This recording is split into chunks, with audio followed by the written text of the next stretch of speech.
If an F-35 has indeed been hit, does this fundamentally now change how air forces view stealth aircraft in combat? We know the work the lobbies do in selling off these products as not just products, these platforms, trillion-dollar platforms, as invisible. But they're not invisible, low observable on the radar. We're told that stealth aircraft are near invisible, but in real combat, how much of that is myth versus reality, sir? For all those viewers out there that are still grappling with this news of an F-35 that was finally damaged.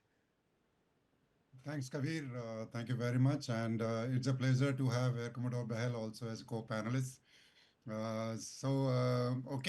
First thing first, you are very right. I think this is one of the most important strategic lessons so far as the military is concerned from this warfare.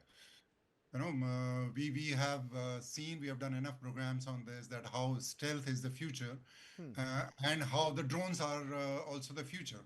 Yeah. So your question and the preface itself gives it that how our future approach got to be. There is not one weapon system that is going to be end all.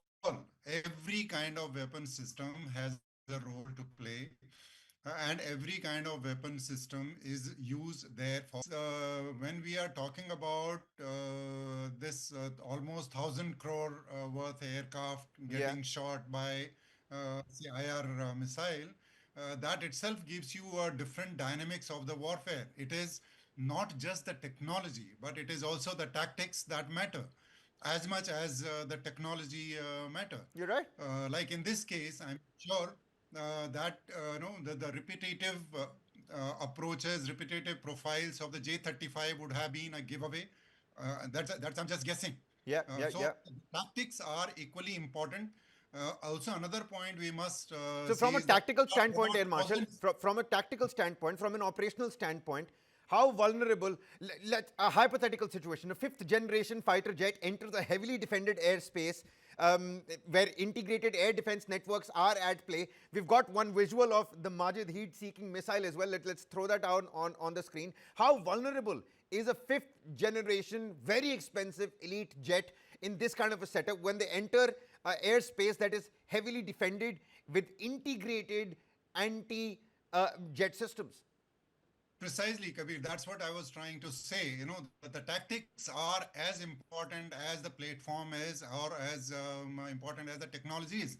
Like in this case, you cannot be going so close, and there actually is no requirement of you to get into the ranges where it has been actually taken down by these IR missiles. That means it has come very, very close. These missiles, we are talking about just 10 to 12 kilometers of ranges. Yeah. So, that is one part. Second is that the stealth does not give you invisibility, the kind of thing that we have said. Yeah. It is stealth, but it is not invisible in an entirety. There are different kind of radars which are capable of picking this. Then, like you said, there is a networking of the sensors in which the optical, the electro-optical, the other sensors also. Yeah, the infrared sensors, the radars are also catching up. There are passive detectors which gets into this thing. So you have to play to your strength. Stealth has a tremendous strength, provided you are not giving in to the enemy because of your probably the poorer tactics. I mean, so this is what the future of the modern aviation warfare is going to look like, Marshal. It's going to be, you've got your quarterbacks, that's going to be the stealth air fighter, but your drones and your missiles, they're going to be the actual foot soldiers.